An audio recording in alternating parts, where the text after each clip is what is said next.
Hey guys, it's time for Breakthrough with Coach Lew. Coming to you live from Accelerate Life University, XLR8Life.com. Coach Lew will help you break through anything that's stopping you. Are you ready to get the motivation, the energy, the life, and all the success you really want and deserve? With no further ado, here's Coach Lew. Here's Coach Lew.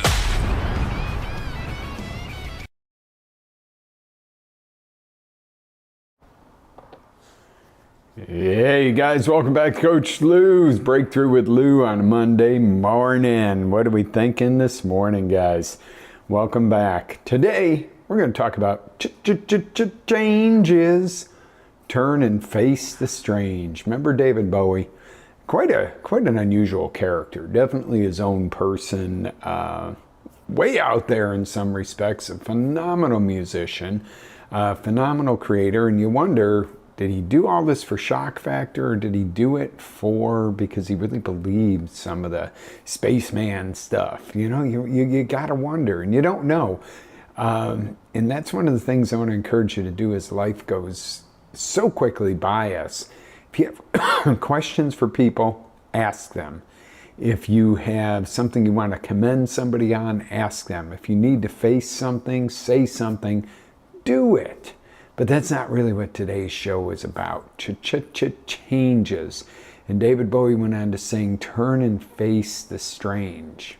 He was close, but he really kind of missed the concept. How about turn and embrace the strange as a new opportunity in life? And you're going, ooh, there's a lot of changing going on around us. And if you don't think so, open your eyes. Okay, there is a lot of change going on right now.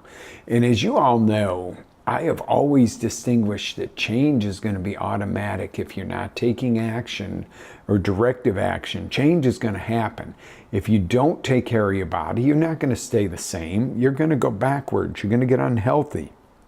If you jump in and transform your body, you're going to go forwards. It's the same thing with being on a road, you know, because generally nothing's totally flat. As we learned in grade school, the world is not flat. Columbus proved that. Okay, well, pretty much I imagine so. I still don't quite get the whole concept on how some of us are upside down on the earth and some of us are right side up, and you know, we're not standing on our heads in South America. So there's some physics there that you got to wonder about, but that's not today's show.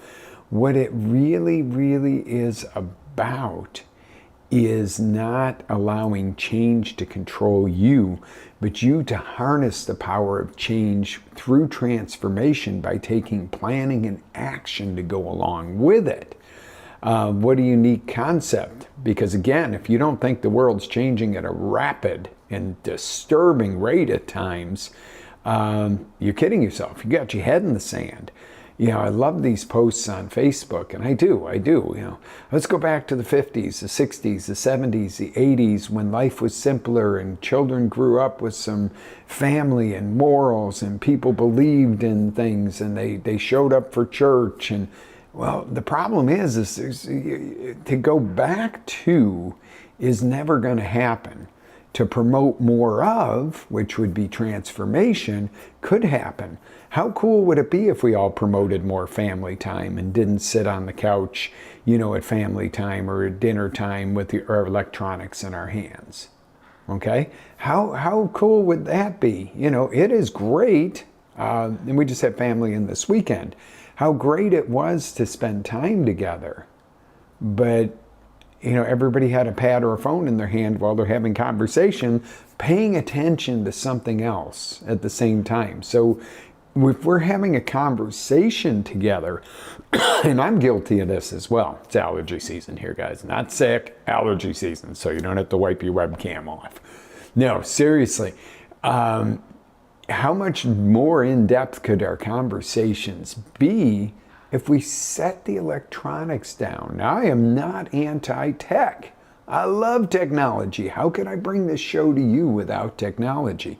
But wouldn't that be a great start if, the difference between, say, the dinner we all had together last night, where nobody really was on their electronics and the conversation was, much more engaging, as opposed to the point where we sat down and kind of just got on the phones and had mild conversation.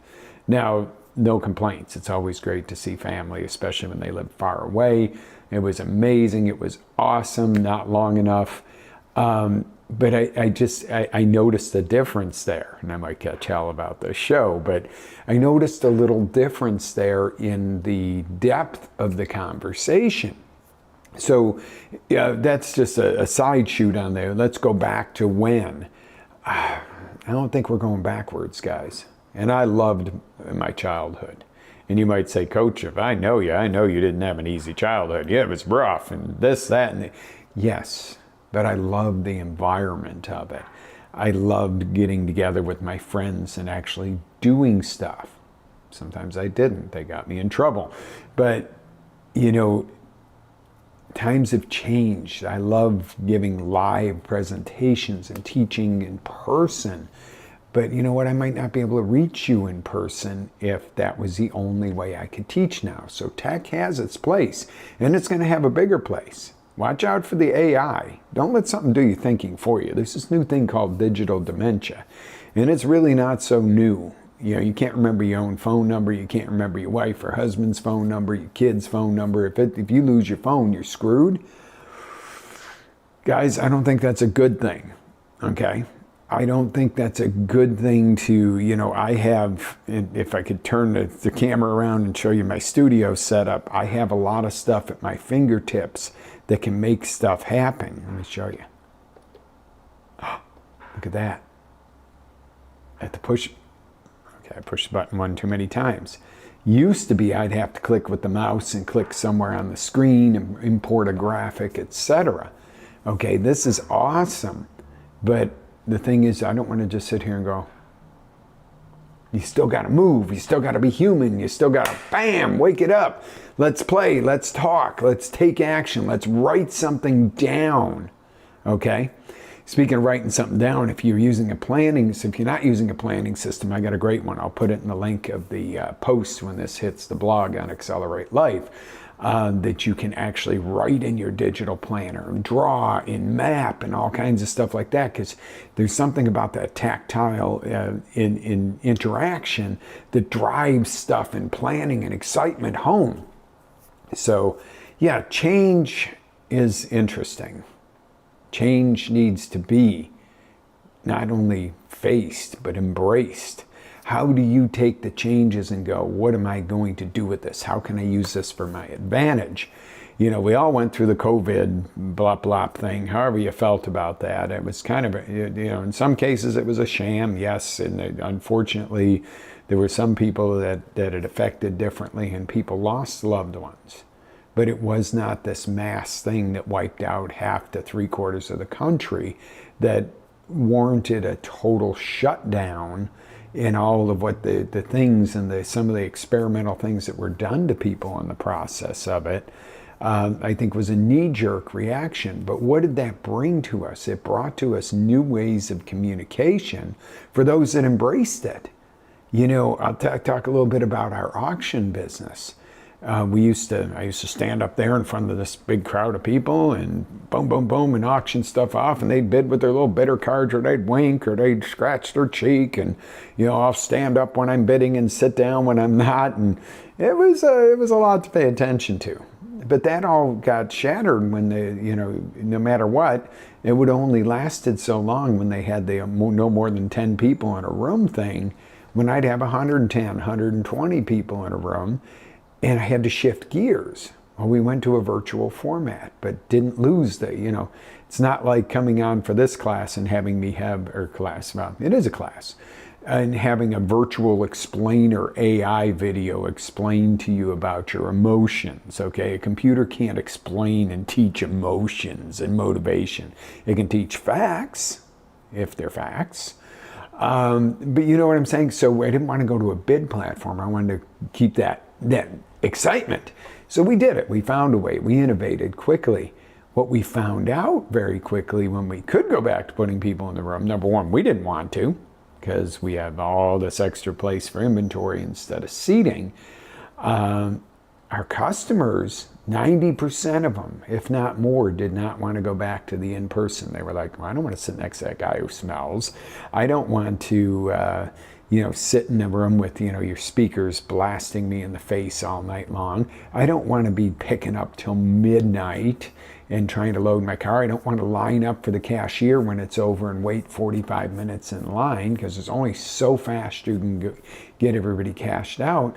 And I was like, we like it better. You guys like it better. We're actually getting more money for the goods, which is good for our consigners and our clients.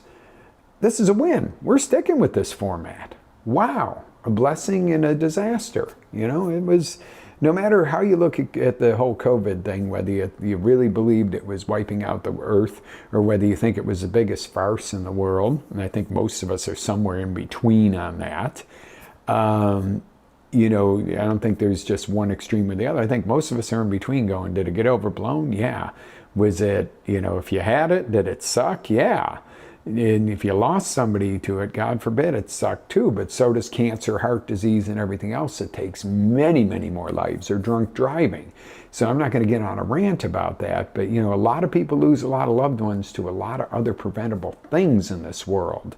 Okay, so, whatever end of that you're on, and probably not the end, you're somewhere in the middle, something good came out of it for a lot of us. A lot of people finished education during it. A lot of people started businesses during it. And you got to ask yourself, would I have done that if everything was just tooling along the way it was, if nothing had changed? Wasn't necessarily change we wanted, guys. I'm not going, oh, thank you, God, for COVID. It was, all the way around, it was a tragic situation, whether somebody got deathly ill, whether somebody lost their business, whether somebody, had all kinds of repercussions to that type of, number one, it should never happen. It should never gotten released. Number two, the knee-jerk and the sideways activities were too much too late, if that makes sense. The minute something like that came out, there could have been something, close it up, don't let anybody in, out, etc., until, nobody comes in the country from anywhere for a while, isolate it and get it done. But that didn't happen. We waited till it was full-fledged and then isolate everybody. Too late. But anyway, again, that's a rant. That's my personal feel. It was very mishandled, as many things are in this day and age, or in any day and age. But the point of it is something good did come out of that. In the example of our business. Now, there's always that 5% that are like, I'm not coming no more if you're not going to do it in the room. Okay, you want me to, alienate the 95% who I'm going to lose way more because they don't want to go back to the old way, for the 5% that refuse to change a little bit. So that's what's going on in a lot of cases in our world right now. People, we've needed some changes. The problem is we've gone way out of bounds on some changes. And these are some issues. We need, some health reform, healthcare reform. It doesn't cost $50 for an aspirin. But then the hospital's justification is, what about all these deadbeats that come in here and use us as a doctor's office and never pay? Well, don't. An emergency room is for emergencies. If we started having some rules there, that, if you got a snotty-nosed kid and you're on welfare, you go to the health department to go get your prescription, not the emergency room where people are having heart attacks and reactions and stuff like that, need assistance and car crashes. And pay for your dang medical. Everybody should pay something for their insurance. And the one thing about the government not government insurance, but the way they structured that marketplace is it does allow people who have lower income to have a lower income rate. Some of the people who have higher income got screwed in that, but everybody should pay their fair share. of whatever. And maybe that's only $20 a month for that insurance policy. But how many people, and I know people that, are doing fairly well for themselves. Oh, I manipulated it to get free health insurance. That ain't free, pal. I'm paying for it. Okay? Now, if you're a single mom whose husband just passed away and you got 2 kids and he passed away in a tragic accident at work, man, the community better be stepping in, number 1, to help that lady. Number 2, that's the time for some welfare in that. Not for the kids sitting there smoking a doobie, playing a video game at 18 and going, I'm 18 now, I'm going to collect a check like my mom and dad did and grandma and grandpa did and not work. No, get out and work or starve. You know what? A lot more people would get out and work. And, the people that are truly disabled and truly need help, hey, they're the ones that usually have the hardest damn time getting help from anybody. That's the sad part of it. But my point to the change is we need some change. We need to get some things under control. It doesn't mean rent controls and, stabbing the landlords. What it means is, okay, if rents are going sky high and crazy, we've all fell victim to this, okay?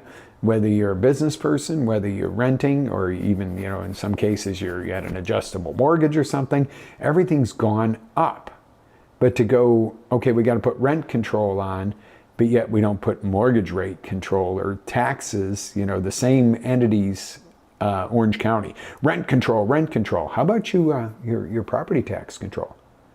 You're like, what about that landlord? Oh, they're rich.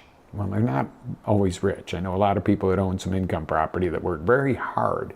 But see, the thing is, the property value went up, so the taxes go up. But you can't up your rent.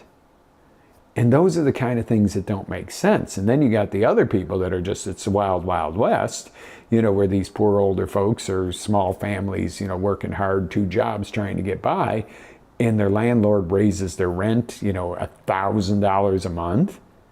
At the renewal when their rent might have been $1,000 a month. And how do you justify that? But then you tell, in another county, you go 1 county over and, oh, well, you can only charge 3% more in the low income housing only, screw everybody else who works hard, kind of thing. Those are the challenges we face and go, yeah, there's some need for some change. But how about, instead of punishing the small businesses, instead of making it harder and harder on the income earning families to support the deadbeats, and I'm sorry, a pot smoking 18-year-old, 19-year-old that says they can't get a job and they're perfectly physically and mentally capable of doing so, that gets a welfare check, you're a deadbeat. You're a deadbeat. Go get a job. And we'd all agree with that. Your parents agree with that. They want you out of the house. Go get a job. If you got a job and you're starting out, maybe your parents don't want you out of the house. But if you're living off them and getting a check, they probably want you out of the house.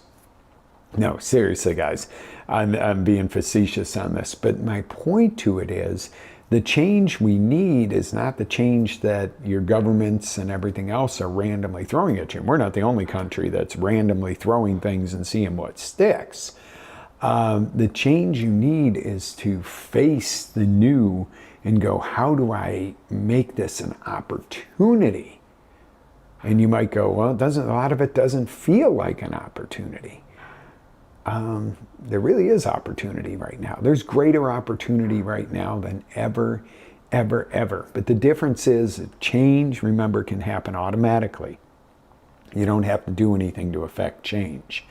Transformation is where you go, this is my goal, this is what I'm going to do, this is what I want, and you go to work on it. Transformation will step you up. Because yes, things are changing at rapid pace around us. And if you don't change within yourself, transform within yourself, you're going to get caught up in that current of change, and you're going to be a victim of it. You're not going to be victorious. You're going to be a victim if you don't look around and go, what are the changes? I mean, some of the stuff you got to look and understand. You griping about, oh, I don't want to do that, or I don't like this, isn't going to affect anything. You've got to take action, okay? And not necessarily, you don't have to do what everybody else is doing. You don't have to just conform, but you do have to take responsibility with your actions, and you do have to embrace some of the change. Okay? You do have to embrace some of the unknown, because you can't just see it and go, oh, I'm going to ignore it, or I don't like it. Maybe you like it. There's some great change too. I mean, there's this big push for electric this, electric that, with no long-term plan of the effects of that. Now, am I against taking notice that we should be taking better care of our earth, our environment, our atmosphere, everything else? I'm totally for it. In the past decade, maybe 15 years being around the car industry and car auctions, there have been massive improvements in emission controls. My God, you go back into the 80s, the 70s, worse yet, the 60s, there was no emission control. This stuff was just spewing into the atmosphere. Even with diesel, they've made such big changes that that's had a positive effect. So the only solution isn't go all electric, because let me tell you, this morning we had a quick power outage, and if it was all electric, I wouldn't be talking to you right now. Okay, if it wasn't for generators and stuff like that, a lot of times things wouldn't happen. So you got to understand that a balance of change. Now, some people say you're against electric cars. No, I actually think it could be a great concept. I would love to see an electric car that had solar panels on the roof and derived some energy from something other than fossil fuel produced electric. That's not a win if you got to use the fossil fuel to produce the electricity to run the car anyway, and then there's the toxic battery. How do you do a lot of this stuff? I think it would be amazing if everybody had solar panels on their roof and cut their electric consumption down that has to be produced by anything else but our good old sunshine. Now that would be smart. Okay, so I'm not against changing things for the better of our environment. And some people are like, oh, you're against all this and you're No, I just am a little bit more of a forward thinker, going, there's not just one solution ever to anything. And we've done some great strides in taking care of the environment. And then there's other stupid strides, which are still, we use way too much plastic. Okay. But then, the same states or so that we're going to ban plastic straws, allow BHT and stuff like that to be added to your food, and all these, basically they allow McDonald's. The worst thing in the world for your body and for the environment is all that crap, but yet that's okay. McDonald's is fine. They don't need any regulation. It's horrible the garbage they serve to people, but yet we're going to worry about the plastic straw. Now, should we worry about the plastic straw? Probably. Why do you really even need a straw? Can't you just drink out of the cup? Isn't that a better solution than trying to make a paper straw that doesn't work anyway? And how many trees get used up to make paper straws? You got to kind of look at that and go, wow, there's solutions that don't require over-regulation. There's solutions that don't require the replacement or damage of one thing to fix the damage of another. But this is what I'm talking about in changes. I know that I'm giving a bunch of examples, and you're like, where are you all over the board a little with this? But those are examples of how can you adopt those concepts into your life. Well, I need to lose weight, okay? So I'm going to drink diet soda instead of regular soda. Okay, so you're going to put toxins and poisons in your body instead.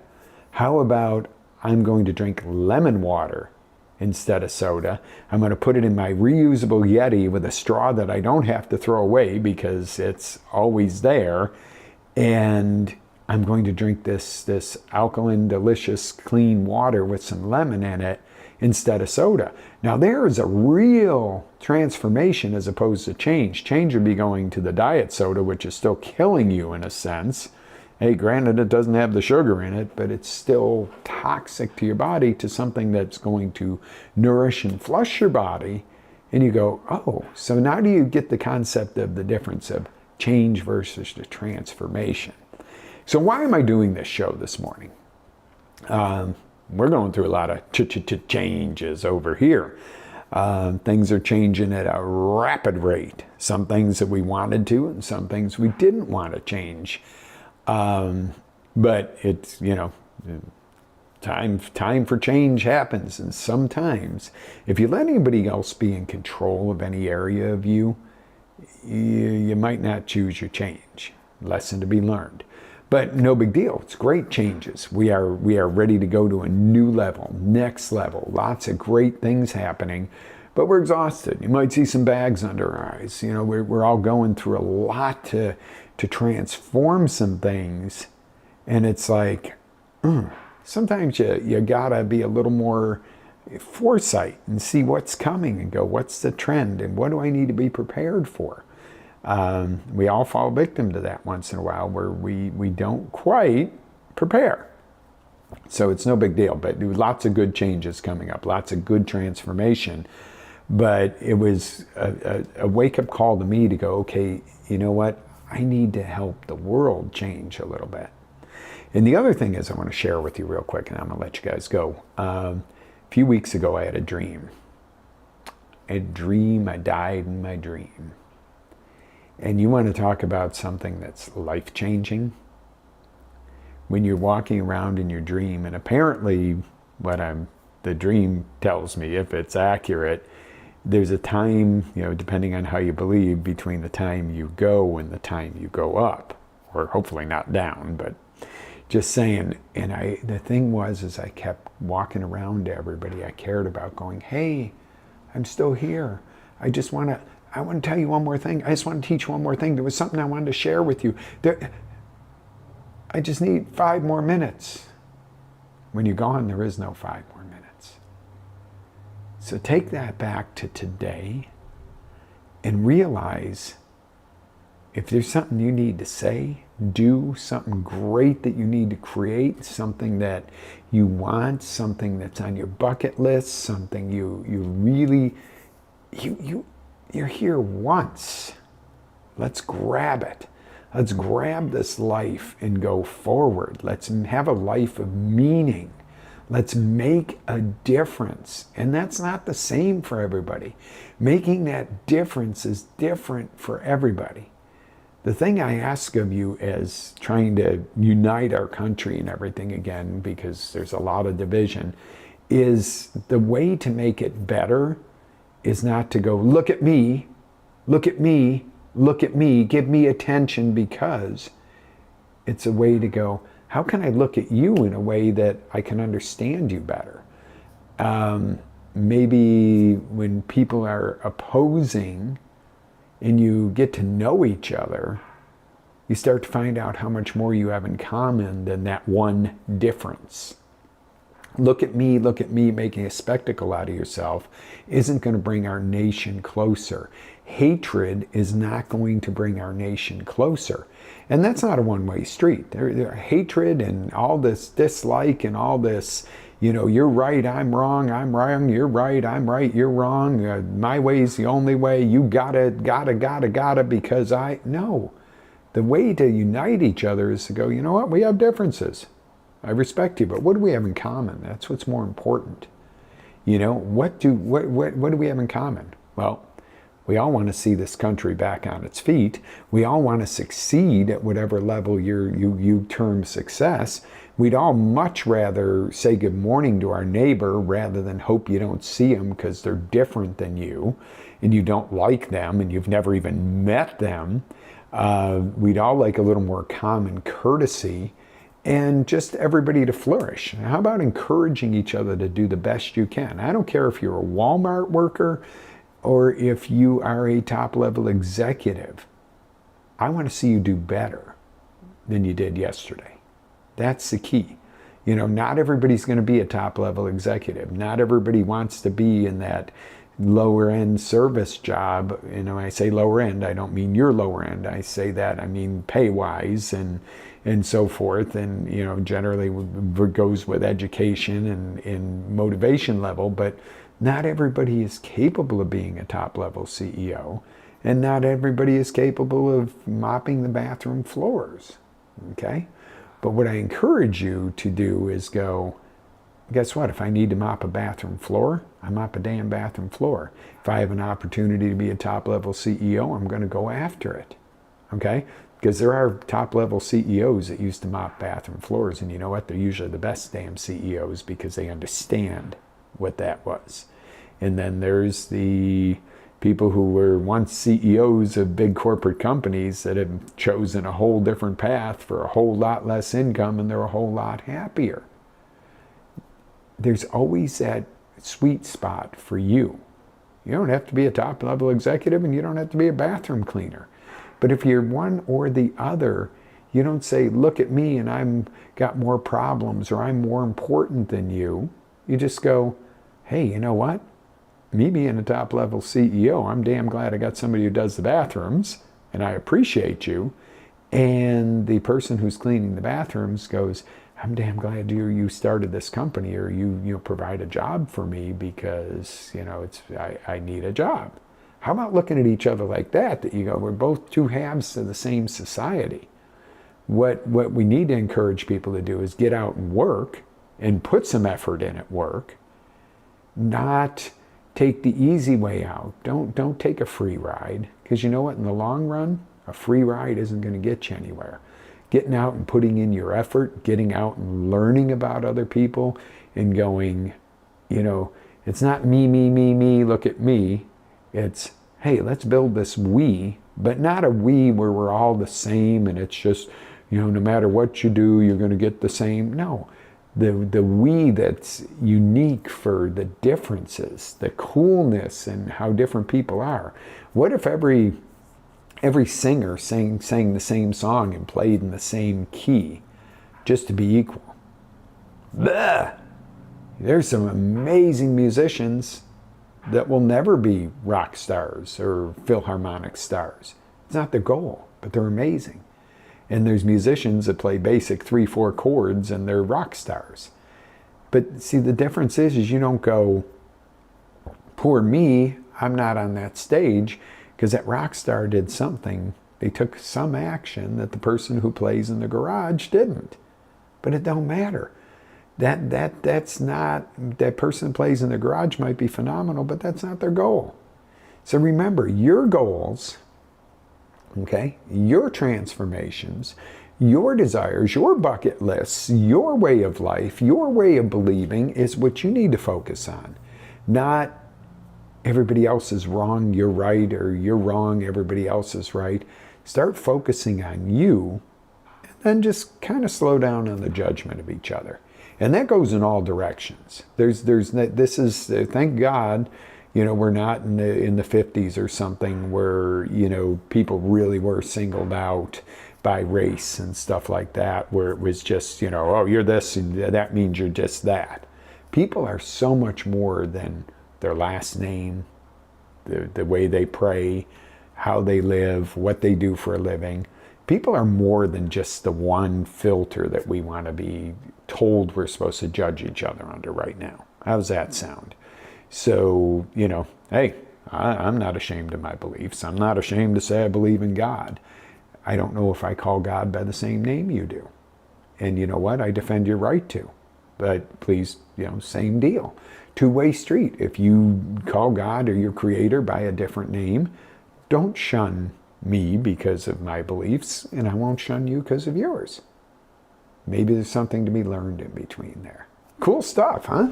All right, guys, I'm going to let you go because I went overtime this morning. But here's the deal. The next 4 to 6 weeks, we are going to focus on the subject and the topic of changes. And I'm not stuttering. I just picked that up from the David Bowie song. I just thought it was a cool concept for this. But this is going to be a series over the next 4 to 6 weeks where we're going to focus on the changing world, the changing technologies, the changing emotions, the way that you can not give up who you are, but embrace some change. Embrace the good change. And if there's bad change headed your way, or things that, guys, as a nation, as a world, that are going to harm us, band together and say, we don't want that change. Okay? That's easy to do. We are a majority as all brothers and sisters on this face of this earth, or, they bring it down to our country. We are a majority as Americans. No matter how anybody says you should be divided, we as a nation are still a majority over anybody who wants to do anything that would harm us. Okay? We're still the most powerful nation, and I know other nations are coming at us on top of it. There's a lot to digest in this. I get it. But remember, when we stay united and forget the little nitpicky stuff that we should not be nitpicking each other on, it's amazing how the world would change. So I want you to go out today. You got an assignment. If you're in traffic, let somebody out. And if they don't wave and say thank you, don't flip them off. Truth be told, I did that over the weekend. I was totally had the right of way, and I still was kind enough. I was like, you know what? Let me practice a little bit of what I'm teaching here. And I put them on and put a big smile on my face, and they just looked at me like, I was dirt. And I'm like, well, and I'm like, why? They're the ones that were ignorant or arrogant about it. I did something kind. I didn't do it for oh, thank you. I did it to be a good human being. And guess what? After a while, even the people that seem to not care that you do something decent and you do the right thing, they'll come around. They'll start going, people are nicer lately. Imagine that. Imagine if everybody were just a little bit kinder. So your assignment today, if you're out driving, let somebody out in traffic. Hold the door for somebody you normally wouldn't have, even if you hold it like longer than you normally would have. People really feel good about that when they're like 15 foot behind you and you still hold the door for them. Wow. And I'm not saying we need to all be like, oh, kumbaya, kumbaya. No, just practice a decent act today. Do something nice for somebody. Pick up a phone, text somebody who might be feeling a little down or something, or might be going through something, a little something motivating. Doesn't mean hand the homeless dude on the corner $1 so he can go buy another piece of rock and get high. But maybe give that homeless dude a bottle of water because it's getting hot out, at least here in Florida. All right, I'm really going now, guys, but that's your assignment. Go do 3 things today that you would have normally not done, that would just show some common decency to each other. And I think the more that we do that and start to show a little bit more decency and a little bit more common courtesy, the more the tensions are going to lighten up. Because we want to lighten up the tensions. We don't want to be focusing on, who's right, who's wrong, all this stuff going on, and, being nasty to each other and judgy. We want to start to unite our world and our country back to like we were after September 11th. Remember, we all stood arm in arm together as a nation. That's something you could get to. And we're not going to get back to it, but that's something we can get to, where we stand arm in arm as a nation and go, you know what, put our differences aside, stop all the antics, stop being hurt feelings over everything, stop being hateful towards each other, and just carry on and frickin' live. Live and let live. And if somebody's not harming or really doing something horrible, or leave them alone. Leave them alone. Let them live their life. Leave us, the entrepreneurs, alone. We're not the greedy bastards of the world. We are the fuel that makes the country go. You're not entitled to a piece of my paycheck. You already get it if you're a deadbeat. Through taxes. But I'm saying, don't be jealous of somebody who's doing better than you. How can you model them? What can you learn from somebody who's doing better than you that can apply into your life? All right, guys, this has been a fun one this morning. I really hope you enjoyed the show. And live with faith, energy, passion. Always live your dreams. Lots of love here, guys. Have an absolutely amazing day, and I'll see you on the next roundabout.